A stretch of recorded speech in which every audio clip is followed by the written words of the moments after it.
On our live show, my co-host Alonzo and I discussed the recent passing of drill rapper Foolio, who had his life taken away from him while celebrating his 26th birthday just a couple of days ago.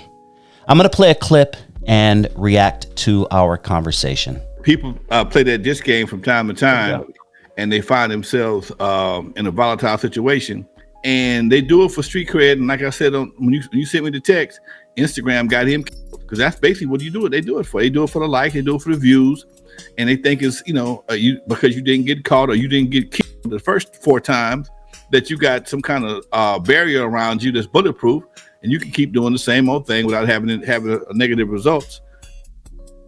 So for anyone who's not familiar, Julio Foolio was releasing some really, really disrespectful diss songs to his ops, and his ops were doing the same right back.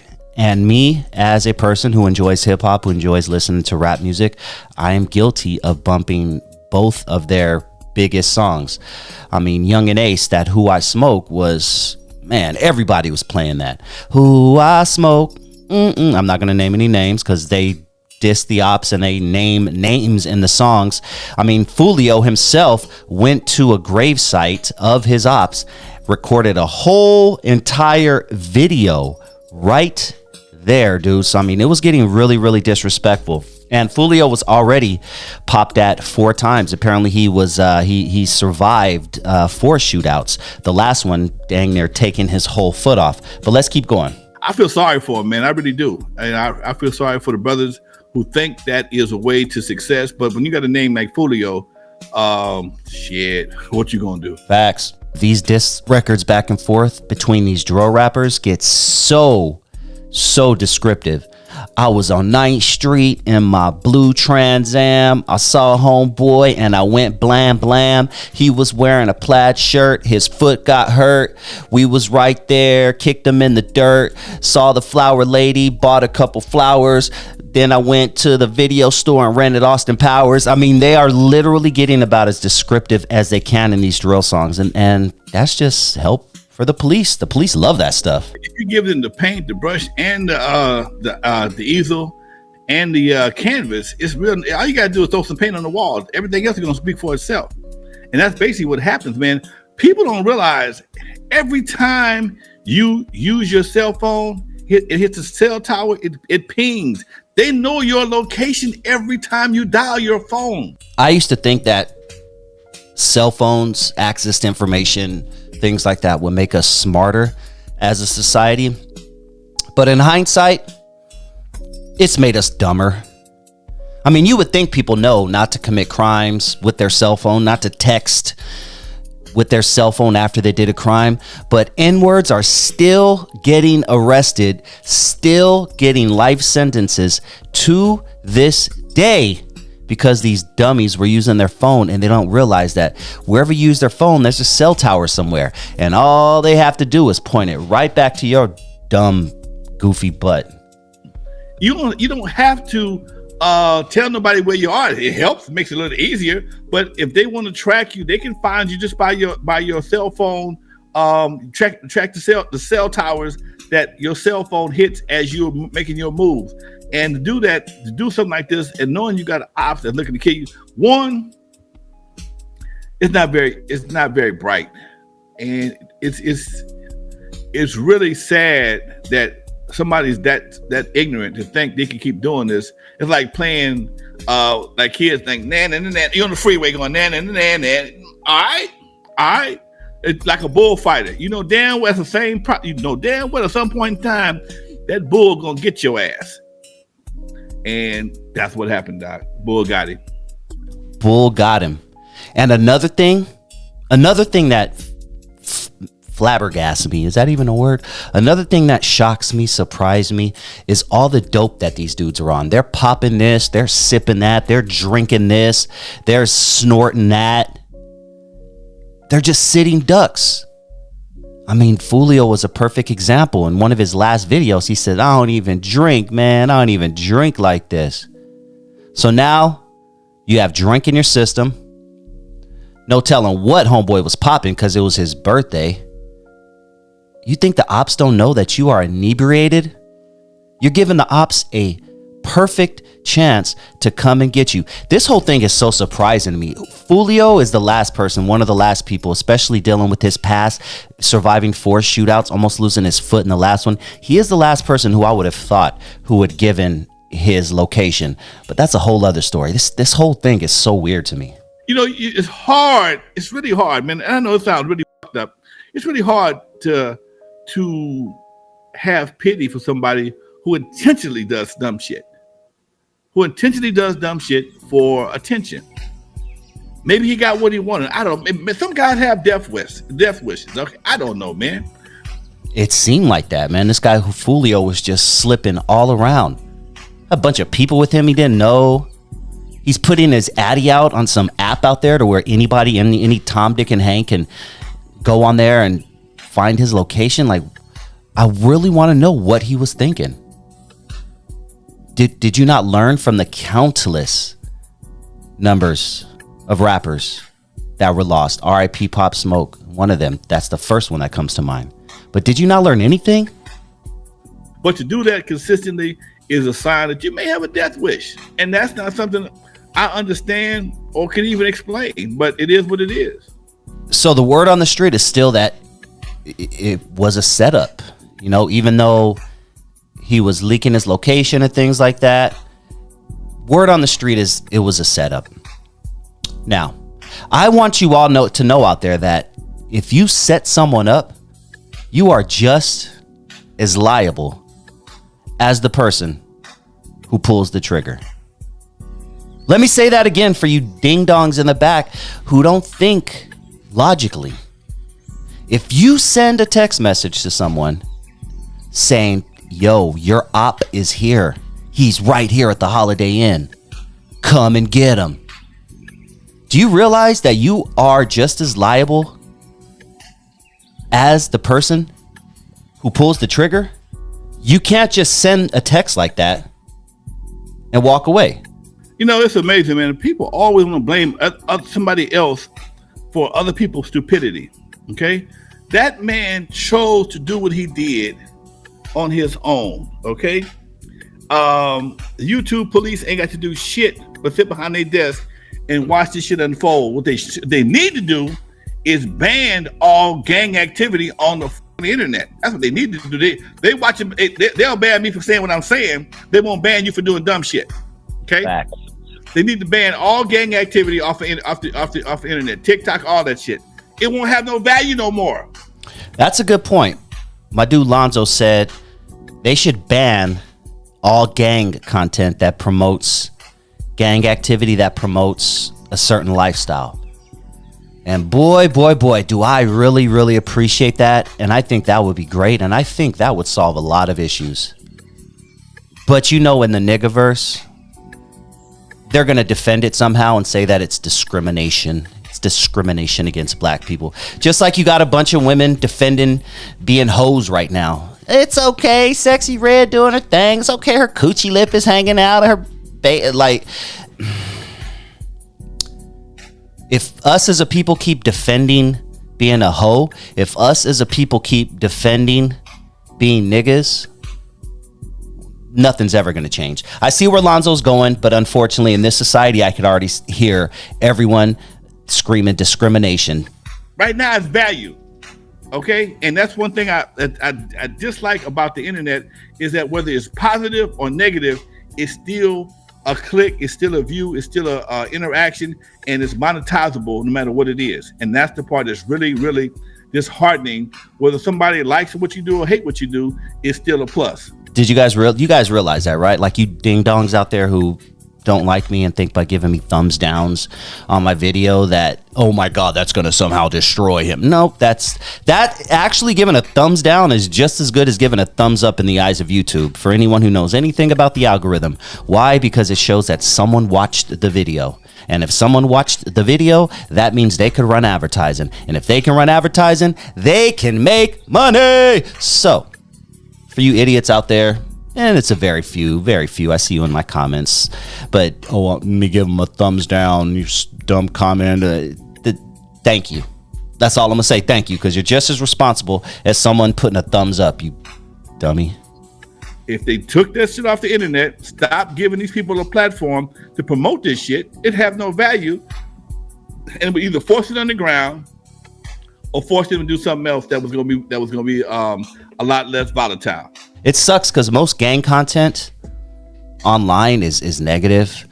45, 50-year-old guys still being proud of being from their gang or promoting this lifestyle.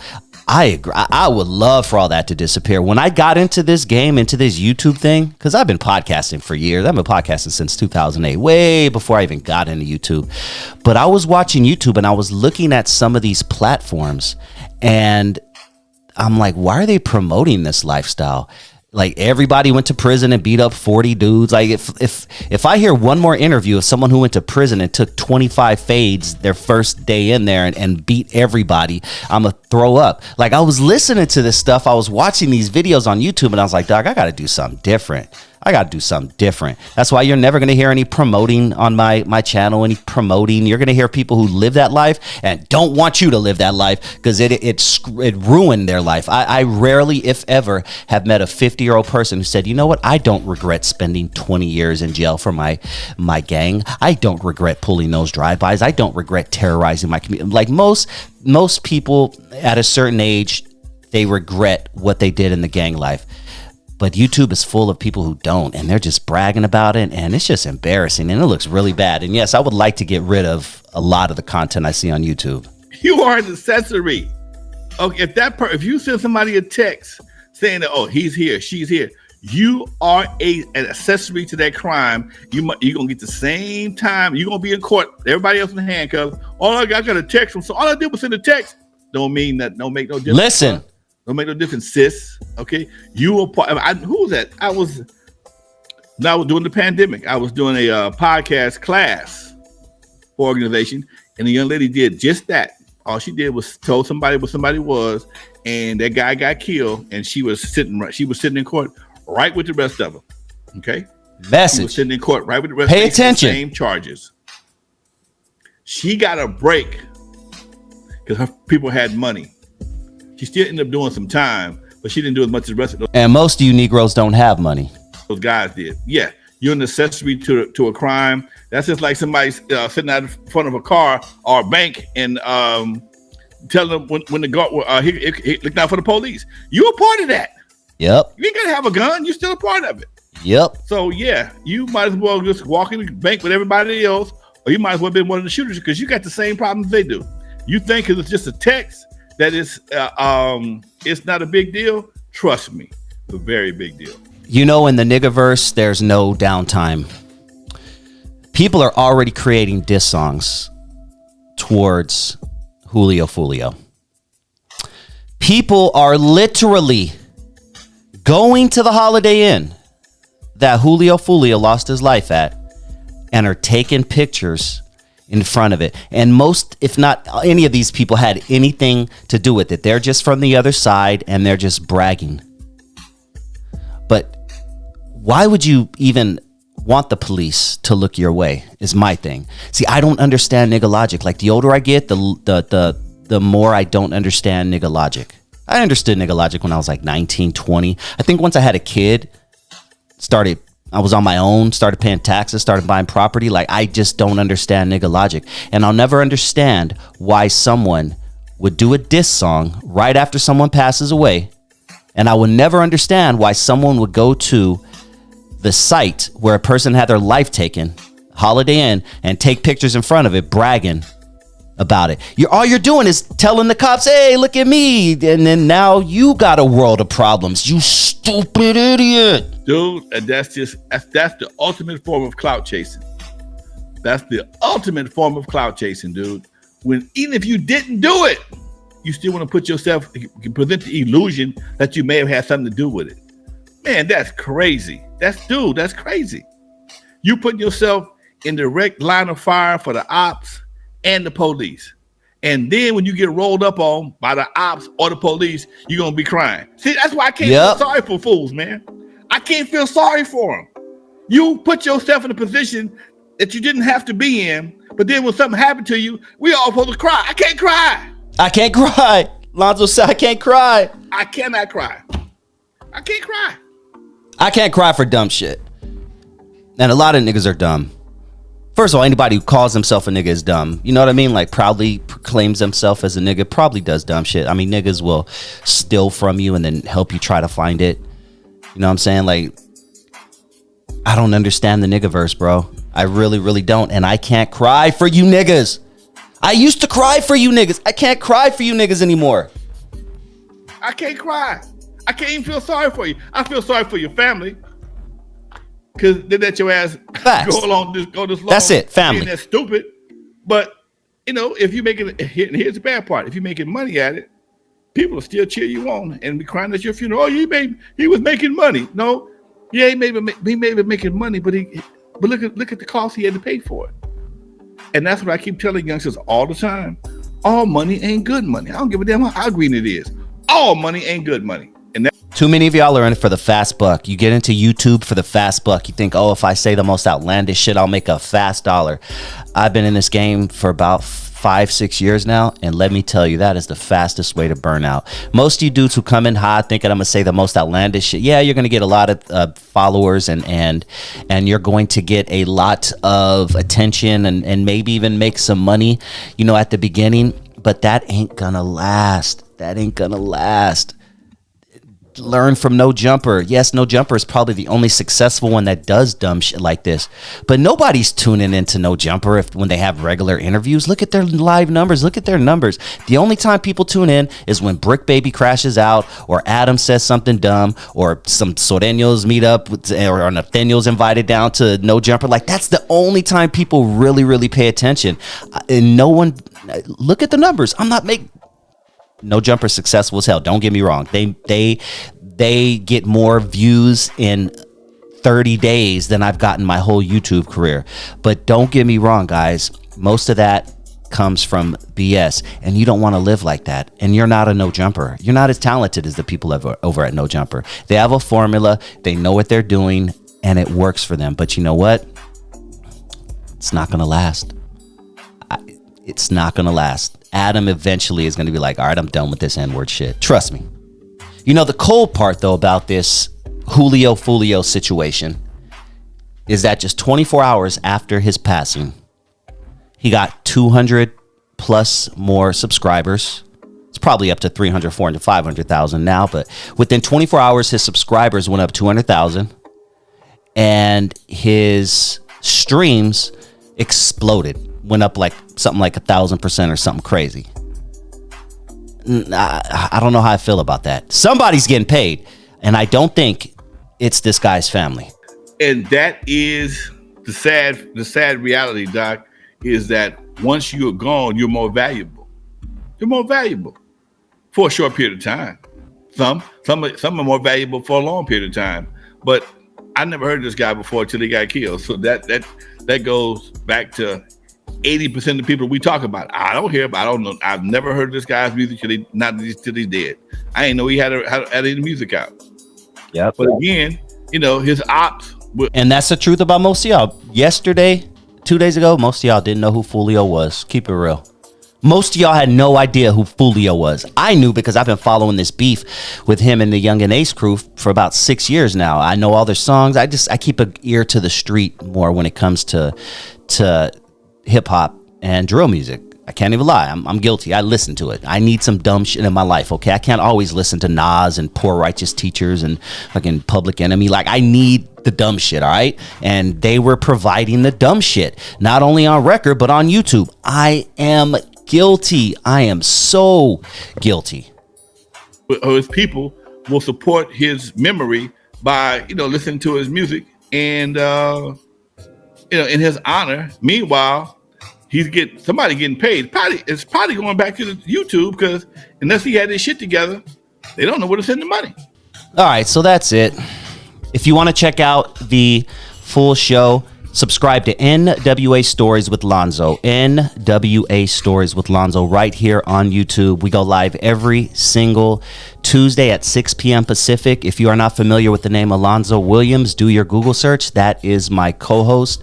He is a West Coast hip-hop pioneer. He is the reason why Eazy-E is even here, is even a person when it comes to the rap game. He is responsible for launching Dr. Dre's career, because Dr. Dre was part of World Class Wrecking Crew, which is Alonzo Williams' crew. You guys know the song they had back in the 80s, right? Before you turn off the lights, let's make one thing understood. If you plan to make love to me, you gotta do. All right, I'm gonna stop right there. But yes, that's my co-host Alonzo Williams. We talk a lot of hip hop over there. We are telling the real story of West Coast hip hop, and we also dive into these topics as well. And I'm sure we are going to cover a lot more stuff when it comes to this Julio Foolio situation. So please subscribe to NWA Stories with Lonzo. That's NWA as in niggas with attitudes, or not without Alonzo. NWA Stories with Lonzo Williams. And please make sure you hit that like button before you head out of here. Go on and smash it real quick if you don't mind. Smash, smash, smash. Thank you so much. I appreciate you. And hit that subscribe button if you are tuned in for the first time and you were entertained.